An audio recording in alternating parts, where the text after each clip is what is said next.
Bobby Mañosa was already known as an architect for the Bahay Kubo, and I wanted to have a house among the rice fields. So since Bobby was a good friend, I thought he was the best person to consult on whether it was possible to have a Bahay Kubo in the 21st century in the rice fields. So that was the mindset I had, and I think I spoke to the right person.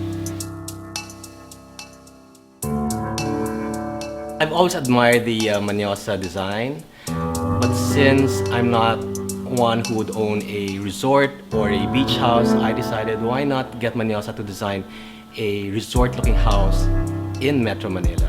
A few years ago, I was in the Mañosa house, Mañosa residence, and Tito Bob all of a sudden, dragged us and brought us around the house. And I was very impressed that he had a story for every part of the house, and I wanted my house to be that way. A house that would have a story. Interestingly enough, Gelo and I met at an Agawad Kalinga event. What I liked about what he said, what I found most interesting was whether he's designing a low-cost house or a designer home, all the design elements are consistent. It should be harsh weather resistant, it should be climate appropriate, should be environmentally conscious. And to begin with, I already like the Mañosa look. So it was easy for me to get sold into his ideas. We chose Bobby Mañosa because of his artistry in designing Filipino homes. We are a repeat customer. The first one was in Bulacan, a rest house also, which was really admired. The second one was the residence in La Vista, which until now is being admired by our neighbors there. The last one is this one in Tarlac, which according to some or many people living in Tarlac is the most beautiful rest house in Tarlac.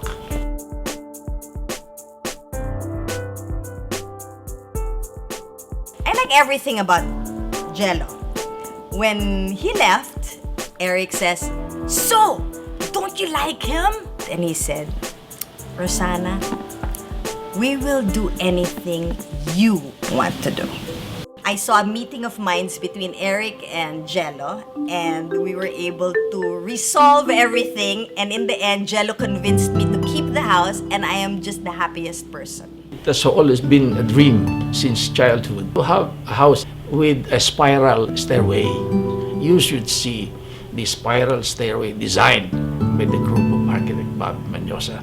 Because we're very satisfied with him, we even recommend him to our other clients, we being in the construction industry. I said, "Gelo, we have a son who does therapy, and I want to have a fun room where he won't even mind the therapy." And he got so into it, telling me about the time his parents took him to a place wherein he had to hold this thing and glide. And we were also happy with it, and he also got emotional because we were so emotional about our child. Piano, and then kinutos ako, pak, aray. He says, "No future in piano." He says, "I want you to take up architecture." Architecture, Dad, what am I gonna do? You'll design houses. What for? Without realizing that this was a dream, to create a home. Architecture evolves in their own culture. What is Chinese will be Chinese architecture. What is Japanese will be Japanese architecture. There is Vietnamese architecture. There is American architecture, Spanish architecture. What is Filipino? That's a different story. Beyond the Bahay Kubo, it was a title that we picked to get away from the stigma that when you hire Mañosa, you're gonna get a Bahay Kubo. We feel that we've actually taken these fundamentals that we've learned and we've taken it a step further, articulating new design forms and new challenges that really sparks up creativity, especially when you've got dynamics of siblings working together and the dynamics of a full firm backing. They are artists in many, many ways, the love for music, the love for cartoons, the love for drawing, color. Bambi, my only daughter, loved Crayolas and coloring, and my room is pink, and my other room will be yellow, and all of that is part of architecture. I think already at an early age, subliminally, he was already trying to train my eye for detail. Dino today heads the office. He took up music, he took up painting, he took many things. I sense him to be a leader, and he will always be a leader. To me, it signifies a passing of the baton. Dad's design philosophy. He starts with the Bahay Kubo as his inspiration, and we are now moving forward to the next generation and what we plan for the future. I can tell you, he will be an architect. He was a baby. He'll grow up to be an architect, which he did. I'll name him Michelangelo, Miguel Angel. And Miguel Angel became my Michelangelo growing up. Today, he's a lecturer.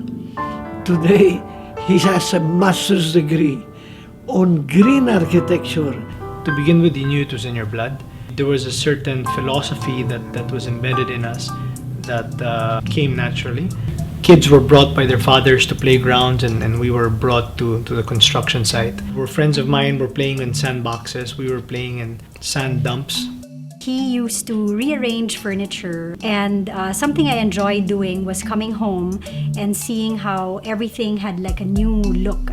And even at the early age of 3, I would enter, stop, and just look around. My dad actually would turn this into a game, and he would say, "Okay, Bam, what's the difference? How do you feel about the place?" That is something that I enjoy doing with my dad. The Asian crisis just happened. We had a client that came in, was asking Dad to sign off his plans, which are already done, and it was money I felt we really needed. He stood his ground and said, "No, it's not Filipino, I didn't do it." He looks at me and says, "So Dino, where are you gonna get our payroll?" Giving up his values, giving up his name for money was a non-issue.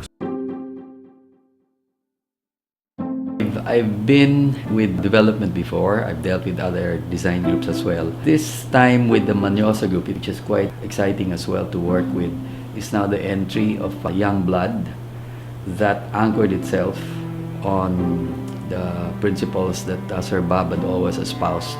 What was interesting about the business, one is that we were never forced to get involved by our parents. Two, at one point in our lives, all of us entered the business and have left the business to do our own.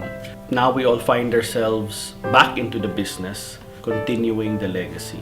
There have been also very interesting discussions, if not debate, on just how far we can push green elements. A Mañosa designed home, for me, is a source of pride because I think he's one of the few architects who has striven hard to work with local materials, with the local conditions.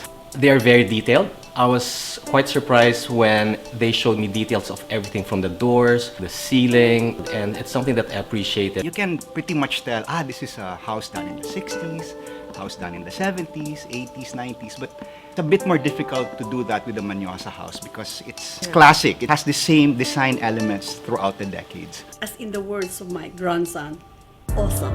We wanted to show them that going beyond the Bahay Kubo was looking at more contemporary forms, looking at new forms of how we can begin to express new architecture outside of what Dad has already evolved over the past 30-40 years. Beyond the Bahay Kubo is now going to the second generation, wherein the Bahay Kubo to me is Dad. That is the inspiration and the foundation of the whole design philosophy, and we're moving forward to the second generation. I think going beyond the Bahay Kubo would be going beyond our comfort zone. Taking more challenging steps, maybe business-wise, would be taking more exciting steps design-wise. I love my country. I am one that can never leave this country. Wherever you can take me, I've gone around the world. I've seen the rest of the world. Above all, it's love of country.